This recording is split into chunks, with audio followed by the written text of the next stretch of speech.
വണ്ടിയിൽ ഇങ്ങനെ അവരെ കൂടെ യാത്ര ചെയ്തുകൊണ്ടിരിക്കട്ടോ. കാപ്പിലക്കൂട്ടങ്ങൾ.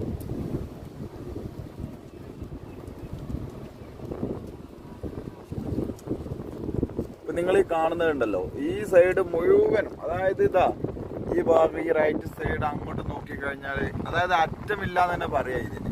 ഈ ഗ്രൗണ്ട് അത്രക്കും കിലോമീറ്റർ കണക്കിനാണ് ഈ ഒട്ടക റേസിങ്ങിന്റെ ഇത് പരന്ന് കിടക്കുന്നത്.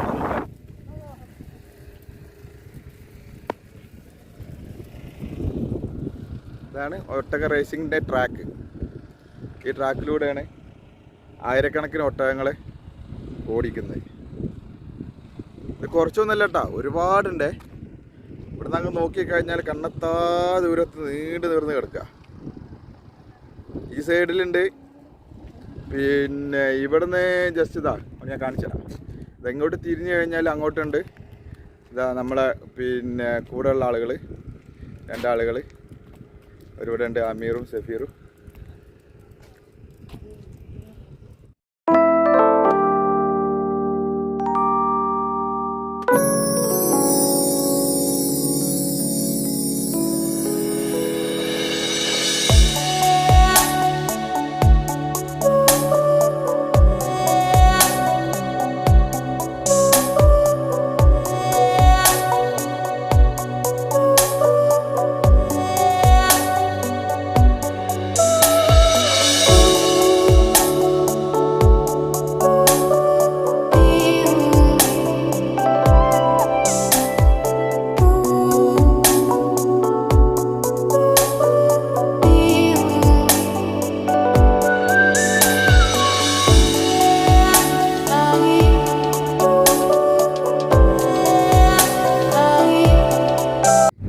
അപ്പോൾ ഗൈസ്, ഇതാ ഞങ്ങളെ ഗ്രൗണ്ടിൻ്റെ ഒരു സൈഡിൽ കൂടെ ഞങ്ങൾ പോയിക്കൊണ്ടിരിക്കുന്നത്. ഇപ്പോൾ നമ്മളിതാ ഇനി ഒട്ടകം ഓടുന്ന വേറെ സ്ഥലം കാണിച്ചു തരാം. അവിടെ നിന്ന് ഏകദേശം വന്ന് നല്ല ചൂട് കേട്ടോ, സഹിക്കാൻ പറ്റാത്ത ചൂടാണ്. 49 ഇപ്പോൾ 43 അങ്ങനെ ആ ഒരു ലെവലല്ലേ. ഇപ്പോൾ അതാ ഇനി നല്ല ഒട്ടകം ഓടുന്ന നല്ലൊരു കാഴ്ച ഞങ്ങൾ വണ്ടി ഇട്ട് അവരെ ഫോളോ ചെയ്തിട്ട് കാണിച്ചു തരാം കേട്ടോ. ഓക്കെ, കണ്ടില്ലേ പൊടിപാറ ഓട്ടം, പൊടിപാറ മത്സരം എന്ന് പറഞ്ഞില്ലേ. ഇതാ ബാക്കിൽ ഇതാ പോയിക്കൊണ്ടിരിക്കുന്നത് വടക്കൻ സഖ്യത്തിന്റെ പിന്നെ ഒട്ടകമാണ് ഇതാ ഈ ഓടിക്കൊണ്ടിരിക്കുന്നത്.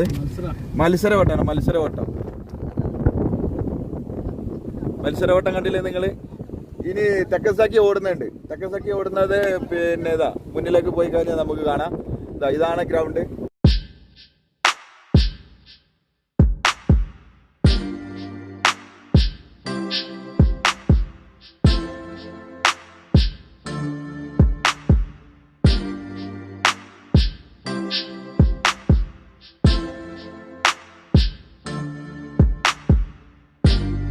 ഇത് ഒരു സഖ്യത്തിലും പെടാത്ത ടീമാണ്. പതുക്കെ പോകുന്നുള്ളൂ.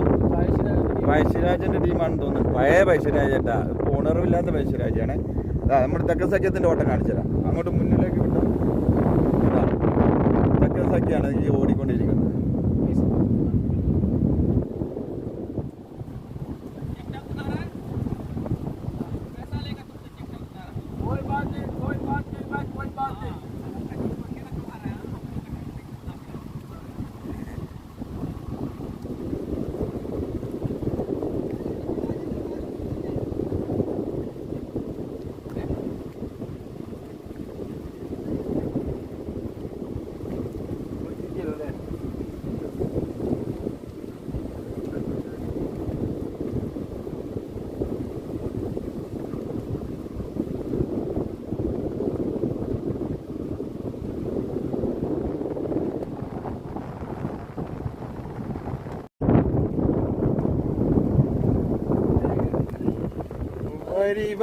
വരിയായി കരക്കൽ തോണങ്ങൾ നിരയായി ഒട്ടകം.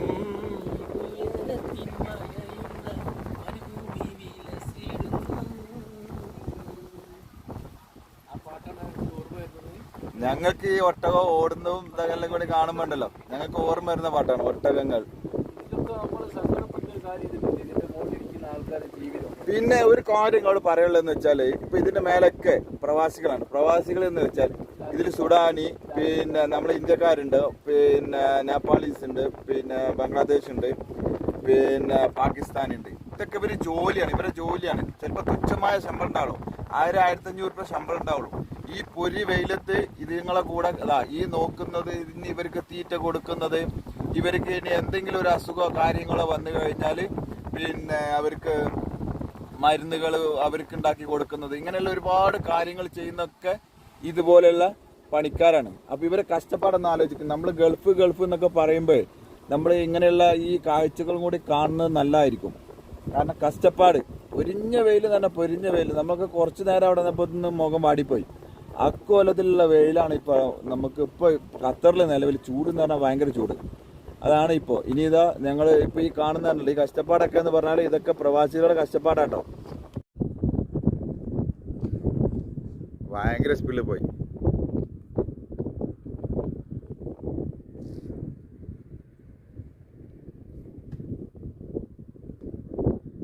ഇതാണ് ക്യാമൽ റേസിങ്ങിന്റെ സ്ഥലം. ഒന്ന് നിങ്ങളെ പരിചയപ്പെടുത്തി.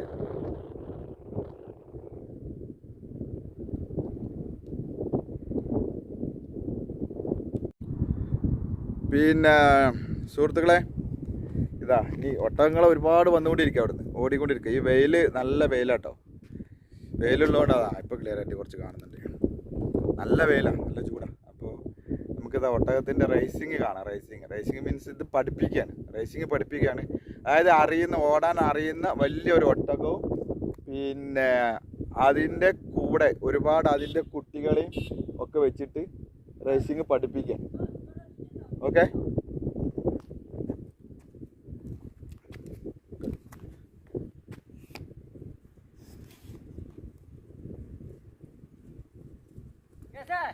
हाँ ठीक है। ऊँट देख रहा है? हाँ अच्छा वाला देखो। हाँ എല്ലാവരും നല്ല സപ്പോർട്ടാണ്, നല്ല സ്പീഡിലാണ് ഓടുന്നത്. ഇതാ സുഹൃത്തുക്കളെ, നീ ഒട്ടകത്തിൻ്റെ വേറൊരു കൂട്ടത്തിനെ കാണിച്ചു തരാം. ഇതിൻ്റെ മലയാളിമാരൊക്കെ അപ്പുറത്ത് കൂടെ പിന്നെ നോക്കാനായിട്ട് വണ്ടിയിൽ വരുന്നുണ്ട് കേട്ടോ. അവർ ഓടുന്ന ഇതൊക്കെ നോക്കാനായിട്ട് വണ്ടിയിൽ വരുന്നുണ്ട്.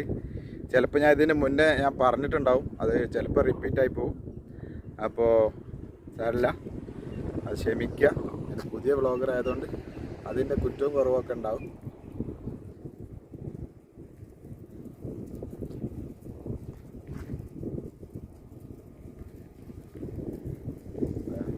നമ്മളെ വണ്ടി അവിടെ നിന്ന് വരുന്നുണ്ട്.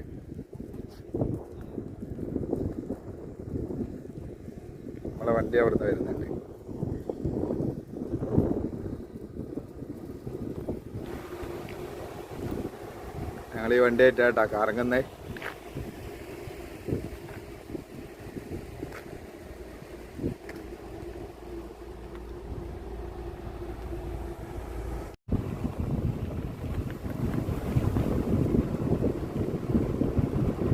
ഒട്ടകത്തിന്റെ പിന്നാലെ ഞങ്ങൾ വണ്ടി എടുത്ത് വിടാം.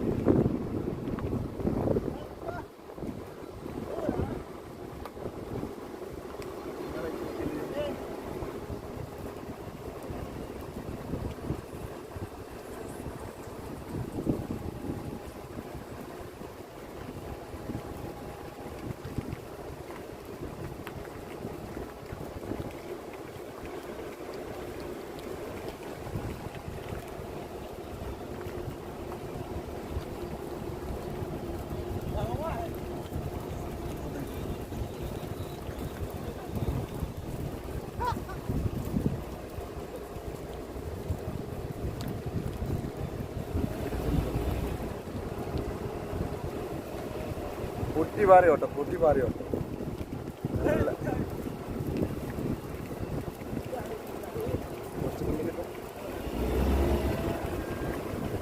സ്പീഡിലാണ് ഓടുന്നു. ഒട്ടൊക്കെ നല്ല സ്പീഡിലാണ് ഓടുന്നു.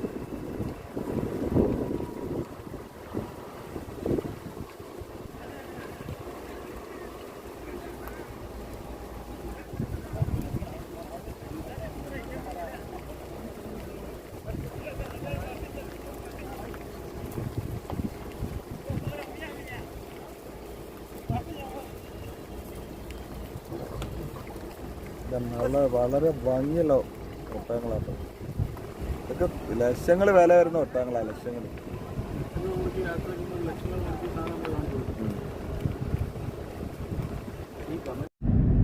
പിന്നെ ഭയങ്കര ചൂട്, പൊരിഞ്ഞ ചൂട്. ഓ, പുറത്തു നിന്നിട്ടേ അൺസൈക്കബിൾ ചൂടാ. പിന്നെ നമ്മളൊക്കെ ഒരു കാര്യം മനസ്സിലാക്കേണ്ടത് എന്താ വെച്ചാൽ, ഇപ്പൊ പ്രവാസികൾ ഗൾഫിൽ പണം വാരുന്നവർ വളരെ കുറച്ച് ആൾക്കാരുണ്ടാവുള്ളൂ എന്തെങ്കിലും ബിസിനസ് ചെയ്ത് കിട്ടുന്നത്. ബാക്കി 99% ആളുകളും ഇതുപോലെ കഷ്ടപ്പാടാണ്. കഷ്ടപ്പാട് എന്ന് പറഞ്ഞാൽ കഷ്ടപ്പാട്. അതായത് അവരവരെ ശരീരം നോക്കുന്നില്ല, കൂട്ടവും കുടുംബവും, പിന്നെ അവരെ മക്കളെ കെട്ടിക്കലും കുട്ടികളെ പിന്നെ സ്കൂൾക്ക് പറഞ്ഞേക്കലും, അങ്ങനെ പറഞ്ഞ നാട്ടിലെ മുഴുവൻ ചെലവ് നമുക്കറിയാലോ. സാധാരണ ഒരാൾക്ക് ആ ചെലവുകൾ നടത്താനും വേണ്ടി കേവലം ചിലപ്പോൾ ഒരു ദിവസം 1-2 കുബൂസും കുറച്ച് വെള്ളവും അല്ലെങ്കിൽ ഒരു ലബനോ അല്ലെങ്കിൽ ചെറിയ എന്തെങ്കിലും ഒരു ജ്യൂസൊക്കെ കുടിച്ചിട്ടാണ് ഇവർ ഈ പണിക്ക് നിൽക്കുന്നത്. അത് എത്ര, അതായത് കിലോമീറ്റർ കണക്കിൽ ഈ ഒട്ടകത്തിൻ്റെ പുറത്ത് ഓടിച്ചു വരുമ്പോൾ ഒരു മനുഷ്യൻ്റെ ക്ഷീണം എത്ര ഉണ്ടാവും. പ്രത്യേകിച്ച് ഒരു പിന്നെ ഊരവേദന നടുവേദനയൊക്കെ ഉള്ള ഒരാളാണെന്നുണ്ടെങ്കിൽ കഷ്ടപ്പാട്. അതായത് കണ്ണിന്ന് വെള്ളമായിരിക്കില്ല വരിക, കണ്ണിന്ന് ചോരായിരിക്കും വരിക. അത്രയും കഷ്ടപ്പാടാണ്. അപ്പം ഇതൊക്കെയാണ് പ്രവാസികളെ ഓരോ മേഖലയിലേക്ക് നമ്മൾ ചെല്ലുമ്പോഴേ നമ്മൾ അറിയല്ലോ.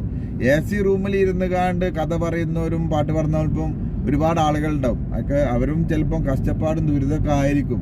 പക്ഷേ ചെറിയൊരു സന്തോഷത്തിന് കുറച്ച് നേരത്തെ ഒരു സന്തോഷത്തിന് വേണ്ടി അവർ പാട്ട് പാടേ, ചില ആളുകൾ ടിക്ടോക്ക് ചെയ്യുന്നവരുണ്ടാവും, എന്തെങ്കിലും പിന്നെ തമാശകൾ പറഞ്ഞ് വീഡിയോസ് ഇടുന്നവരുണ്ടാവും, പിന്നെ പാട്ട് പാടിയിരിക്കുന്നവർ, അങ്ങനെ ഒരുപാട് ആളുകളുണ്ടാവും. ഇപ്പോൾ നാട്ടിലേക്ക് വിളിക്കുമ്പോൾ എന്താ വിശേഷം, കുഴപ്പമില്ല, സുഖമാണ്, റാഹത്താണ് എന്ന് പറയുള്ളൂ. പക്ഷെ അവരവരുടെ സങ്കടം അവരുടെ കുടുംബത്തിൻ്റെ ഭാര്യനെ, ഉമ്മാനെ, വാപ്പാനെ, മക്കളെ ആരും അറിയിക്കാതെ ഒരുപാട് കഷ്ടപ്പാടാണ്. ഇപ്പോൾ നിങ്ങൾ കണ്ടില്ല, നമ്മൾ ഈ ഒട്ടകപ്പുറത്ത് ഇരുന്ന് പോകുന്ന പല ആളുകളും, നമ്മൾ ഇന്ത്യക്കാരുണ്ട്, ഈവൻ കേരളക്കാർ വരെ ഇതിൻ്റെ മേലുണ്ട്.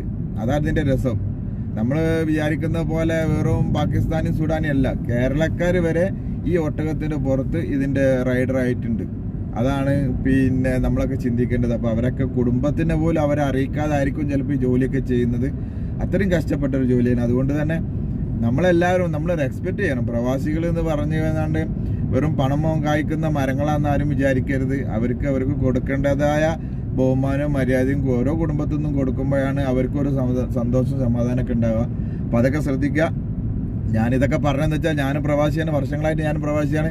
ഇപ്പോൾ എൻ്റെ കൂടെ ഇരിക്കുന്ന ഇവരും പ്രവാസികളാണ്. ഞങ്ങൾക്കൊക്കെ ഇതിൻ്റെ ബുദ്ധിമുട്ടറിയാം. പിന്നെ ഇത് നാട്ടിൽ, അതായത് പ്രവാസികളല്ലാത്ത കുറേ ആളുകൾ കേൾക്കുന്നുണ്ടാവുമല്ലോ, അവരോട് ചെറിയൊരു റിക്വസ്റ്റാണ്.